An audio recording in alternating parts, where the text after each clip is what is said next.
our average HbA1c in the trust. A couple of years ago, our NPDA showed us as outliers.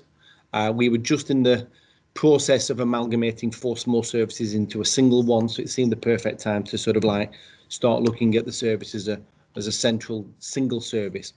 And when we were looking at our QR project, we decided that we wanted to reduce our average HbA1c by at least 5 millimoles in 50% of our patients in the first year, and then hopefully by 75% within 2 years.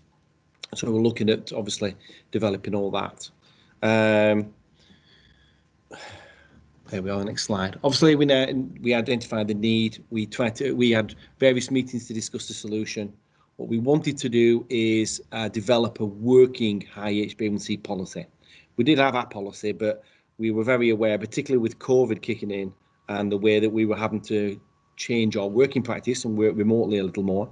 We wanted a policy that was both practical and workable, that was able to be implemented with efficiency. So we had a smaller group, one of our consultants, Dr. Frecius, and one of our DSN, Sophie, led in developing that into a more workable paper. And then that was agreed by the team as to moving forward.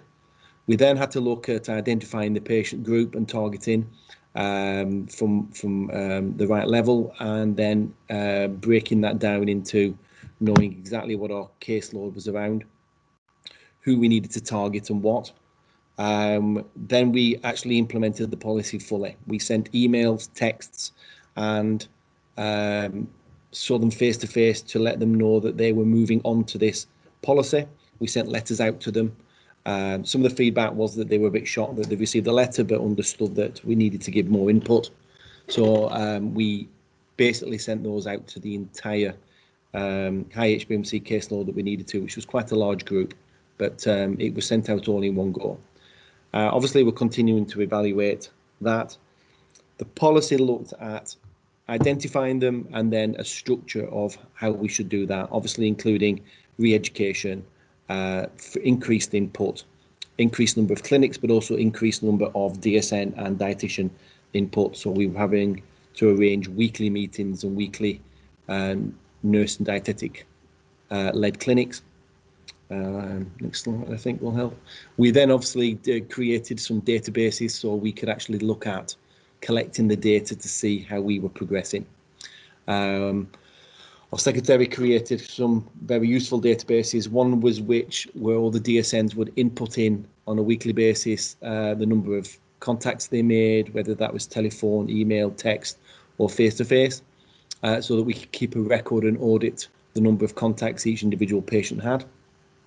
We drew up a monthly review of the figures of actually how many patients we had on the policy, how many patients in each area as well, because we broke it down into the 4 different regions that we work on, and what the average HbA1c was, and then we could see on a monthly basis at least how that progressed, hopefully for the better.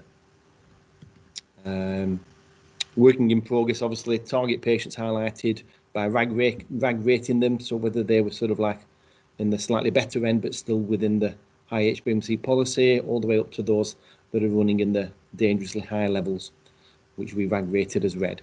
All patients informed of the policy and an action plan. All the PDSNs reviewed this on a weekly basis.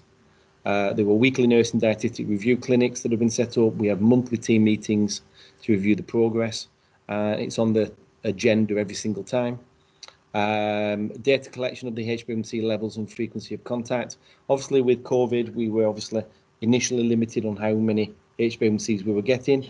As our clinics have relaxed a little bit and having more face-to-face appointments, we're collecting more HbA1c so we can monitor that more frequently.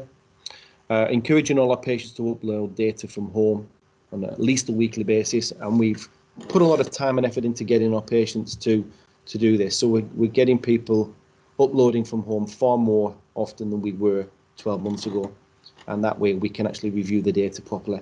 So even if we're not getting a HbA1c off them on as regular as every 3 months, the data at least gives us sort of an idea of whether we're seeing some improvement by an estimated HbA1c. So we're able to at least review that.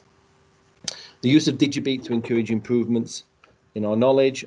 We kind of recently realised just within the last few weeks that we're not using DigiBete to the best of our ability, and we're planning some further meetings starting from next week actually, as to whether we can actually use DigiBete to its full extent, whether that's questionnaires, whether that's information leaflets, education in all forms, and we can start creating groups that we can target for better information. So that's something that we're going to move forward on within the next few weeks and increase on that.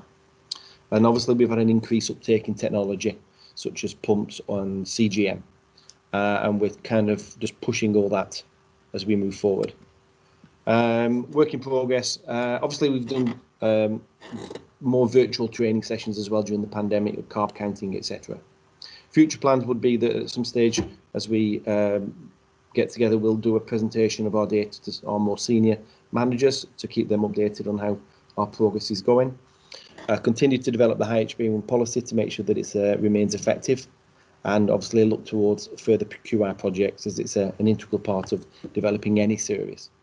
Now there's one further slide I wanted to quickly share, so if you bear with me a second. So I pulled this together. So it's from January 20 on a monthly basis. As we can see, the HbA1c initially with the start of COVID went up. So we saw our average increased. But then from kind of August onwards, we saw a little bit of an increase, but certainly from October and downwards, we're seeing a regular, steady reduction in our average HbA1cs, which is really quite encouraging to see. And that's all the way up until April. So